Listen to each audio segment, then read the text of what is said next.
Artikulasi taktik Carlos Peña bisa diterjemahkan secara prima oleh Gustavo Almeida. Ini bangunan serangan yang dilakukan oleh Persija Jakarta. Pergerakan tanpa bola lini tengah Persija lewat Rio Matsumura dan Macegayos. Bagi Macegayos, ia mendapatkan space akibat struktur bertahan 5-3-2 yang dibentuk oleh PSS Sleman mulai renggang. Dari gambar ini juga terlihat gestur dari Gustavo Almeida. Keinginannya agar rekan-rekannya bisa memanfaatkan ruang yang muncul bagi Macegayos. Ya, Persija Jakarta berhasil mengalahkan PSS Sleman dengan skor akhir 3-1 dalam lanjutan Liga 1 Indonesia. Terlebih dahulu, Sleman ciptakan gol lewat Gustavo Tocantins di menit 14, assist dari Nico Lau.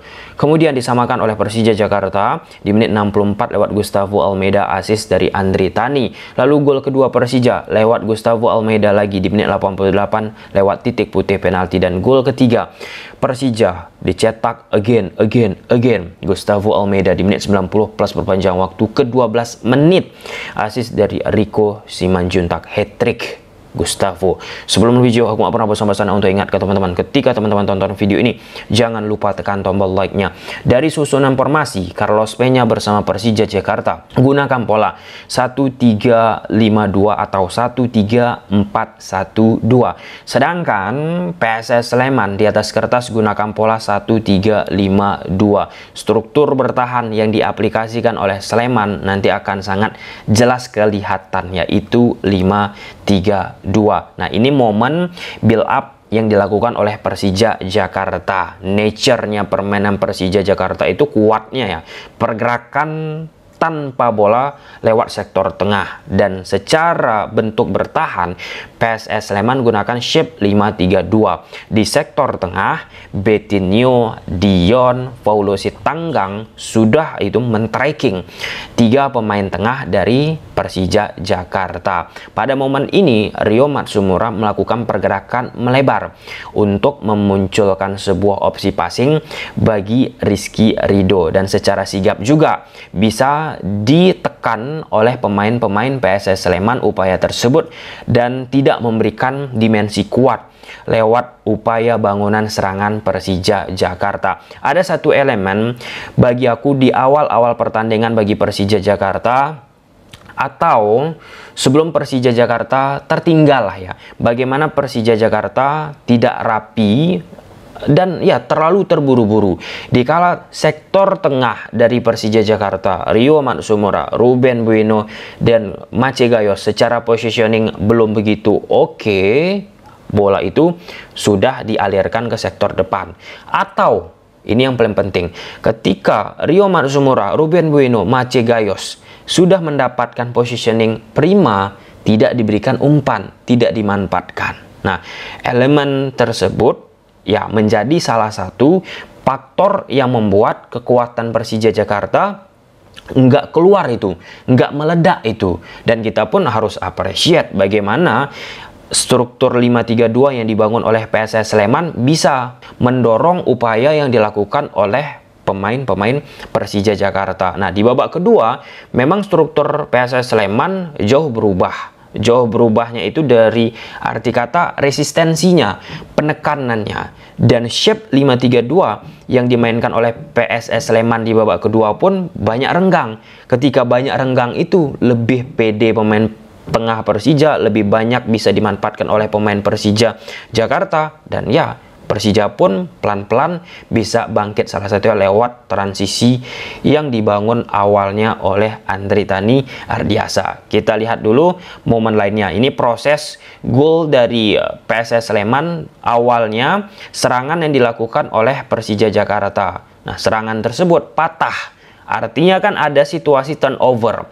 Serangan balik dilakukan oleh PSS Sleman. Harus secepat mungkin kan, normalnya pemain yang kehilangan bola untuk melakukan transisi ke bertahan. Nah, di momen ini Opusu, wingback kanan dari Sleman, dengan progresif langsung memberikan bola ke lini depan ataupun ke lini berikutnya bagi Sleman agar bisa menciptakan sebuah tekanan. Lalu Nicolau langsung berhadapan dengan back Persija Jakarta, Hanif Syahbandi, dan di momen tersebut ya Nicolau berhasil melewati Hanif Syahbandi, dan momen Nicolau berhasil melewati Hanif Syahbandi tersebut teman-teman ada area sebelah kiri bagi Persija Jakarta yang ya mendapatkan ruang, tepatnya Gustavo Tocantins. Kenapa Gustavo Tocantins dapat ruang? Ya karena ada proses penyerangan tadi yang dilakukan oleh Persija Jakarta. Sudah naik itu Firja Andika, teman-teman.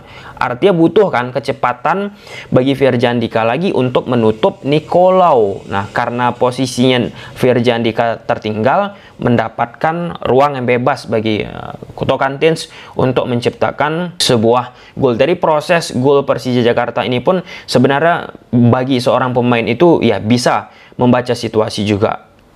Andai ya ini berbahaya nih transisi yang dilakukan oleh lawan, sehingga kita bisa lebih cepat setidaknya untuk menutup pergerakan lawan. Pada momen Tocantins melakukan tendangan ini, gapnya dengan Firja Andika, teman-teman, dari sektor sebelah kiri dari Persija Jakarta kan terlalu lebar. Apalagi 3 back dari Persija kan sudah ke-trigger, sudah tertarik secara simetris, secara balancing sudah tidak prima lagi. Nah, lalu ada atribut yang aku suka pada pertandingan ini yang dilakukan oleh Carlos Peña, detail mikro. Apa itu?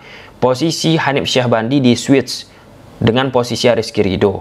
Nah, dari Rizky Ridho center back tengah, Rizky Ridho center back sebelah kanan, kemudian bertukaran dengan Hanif Syahbandi. Itu penting, teman-teman. Untuk apa? Untuk meredam, untuk mengantisipasi kekuatan Nicolau yang sebelumnya ya dipersulit lah oleh Nicolau. Hanif Syahbandi ketika berhadapan dengan Rizky Ridho kan diharapkan secara matematis, teman-teman, bisa dieliminasi oleh pemain-pemain Persija Jakarta. Setelah tertinggal, Persija Jakarta tetap memainkan gaya yang sudah dibentuk oleh Carlos Peña di beberapa pertandingan terakhir, teman-teman. Nah, ini bentuk bagaimana positioning oleh Rizky Ridho sudah berubah. Dia sebagai center back sebelah kanan, bahkan wide posisinya, teman-teman. Dan ya sektor tengah Persija Jakarta mendapatkan space bagi Ramon Bueno. Dikala struktural tanpa bola PSS Sleman unbalance, khususnya sektor tengahnya. Lihat Dion Wibowo, Betinho, dan Paulo Sitanggang. Nah, ketika situasi tersebut tercipta bagi PSS Sleman, Persija Jakarta nggak mampu memanfaatkannya. Di case ini, Rizky Ridho sudah memindahkan bola ke posisi Macegayos. Namun ketika Macegayos sudah dapat bola, tidak selanjutnya mengalirkan ke area Ramon Bueno. Padahal sudah tertarik itu pemain-pemain PSS Sleman ke satu sisi. Nah, ketika tertarik ke satu sisi, di sisi yang lain pasti akan ada bocor, akan ada boncos bagi Sleman. Nah, Ramon Bueno yang sudah berdiri sendirian, yang akan berhadapan dengan lini belakang dari Sleman, nggak dioptimalisasi, sehingga upaya bangunan serangan Persija Jakarta pun tidak oke. Selesai pertandingan Persija Jakarta melawan PSS, ya Carlos Peña pun kan bilang, teman-teman, ada elemen Persija Jakarta main tidak rapi yang harusnya bisa berapi. Nah, kemudian tidak sabar. Di babak kedua, ada perbedaan yang sangat amat deras bagi PSS Sleman, terkhusus resistensinya ketika tanpa bola. Nah, ketika tanpa bola resistensi yang nggak kuat, makin nyaman itu pemain-pemain Persija Jakarta untuk bisa mengendalikan, untuk menghandle sektor tengah. Nah, ini bentuk 5-3-2 yang dibangun oleh PSS Sleman. Nah, di sektor tengah dari Persija Jakarta sudah dengan nyaman itu diberi oleh Sleman untuk Persija lebih kuat dalam menguasai bola. Contoh di posisi ini, Ramon Bueno, lihat, tanpa ada gangguan yang berarti. Nah, jadi dua pemain depan dari PSS Sleman, Nicolau dan Gustavo Tocantins, di awal babak pertama tepatnya, teman-teman, itu banyak yang mengganggu aliran bola ke posisi Ramon Bueno, baik itu sebagai cover shadow ataupun mereka melakukan pressing terhadap 3 pemain dari Persija Jakarta. Nah, di babak kedua penurunan itu jelas kerasa, teman-teman. Nah, dan ini momen pergerakan tanpa bola repetisian dilakukan oleh Persija Jakarta, Rio Matsumura, Macegayos, teman-teman, dan secara struktur 5-3-2 yang dibentuk oleh Sleman sudah renggang. Di sini Macegayos mendapatkan space. Paulo Sitanggang responnya sebenarnya telat, teman-teman, untuk melakukan covering di posisi yang bocor terhadap Macegayos. Dan secara gestur, Gustavo Almeida pun sudah memahami bahwa harusnya Persija Jakarta memanfaatkan posisi dari Macegayos. Nah, ketika sudah sadar itu, Macegayos coba diekspos, baru Paulus Sitanggang merapat ke area dari Macegayos dengan meningkatkan intensitas kecepatannya. Tapi passing yang dilakukan oleh Rio Fahmi tidak prima. Nah, berhasil diganggu oleh pemain PSS Sleman. Nah, ketika sulit bermain open play, ya transisi dioptimalisasi oleh pemain Persija. Dari patahnya serangan Sleman, Andri Tani langsung dengan cepat melakukan umpan ke posisi Gustavo Almeida 1 lawan 1. Ini kebiasaan yang sudah ditunjukkan oleh Gustavo Almeida di Arema FC. Duelnya pun kuat, turnovernya pun kuat, teman-teman. Dan ya, Gustavo Almeida dengan cermat bisa menciptakan gol pertama, gol penyama kedudukan bagi Persija Jakarta. Nah, gol kedua Persija pun ada andil turnover lagi, skill individual yang dimiliki oleh Gustavo Almeida. Dan Gustavo memberikan bola ke Macegayos, handball terjadi terhadap pemain Sleman. Gustavo ciptakan gol yang apik. Dan proses gol ketiga dari Persija Jakarta pun ini andil lagi duel yang oke, lewat throw in yang dilakukan oleh pemain Persija ke posisi Gustavo Almeida, menang duel. Akhirnya terciptalah kombinasi 1-2 sentuhan dan gol lagi bagi Persija. Kesimpulannya, Persija Jakarta ya stylenya tetap sama seperti pertandingan-pertandingan sebelumnya. Tinggal bagaimana ya banyak momen yang harusnya bisa bermain rapi Persija Jakarta, tetapi tidak bisa dimanfaatkan oleh Persija Jakarta. Lalu yang kedua, tadi sudah kita katakan bagaimana kekuatan sektor tengah yang dimiliki oleh Persija Jakarta. Khususnya aku menyoroti Rio Matsumura. Rio Matsumura kan banyak menarik itu pemain tengah dari PSS Sleman. Betinho lah salah satunya. Nah, ketika Rio Matsumura berhasil menarik posisi Betinho keluar dari struktur shape 5-3-2 yang dibangun oleh PSS Sleman, gak ada di situ pemain Persija Jakarta yang memanfaatkan ruang. Terlalu kaku. Akhirnya apa?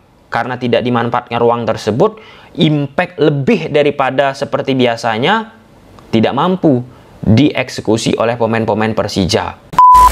Well done, sampai sini aja. Gimana menurut teman-teman? Silahkan tulis di kolom komentar. Bye.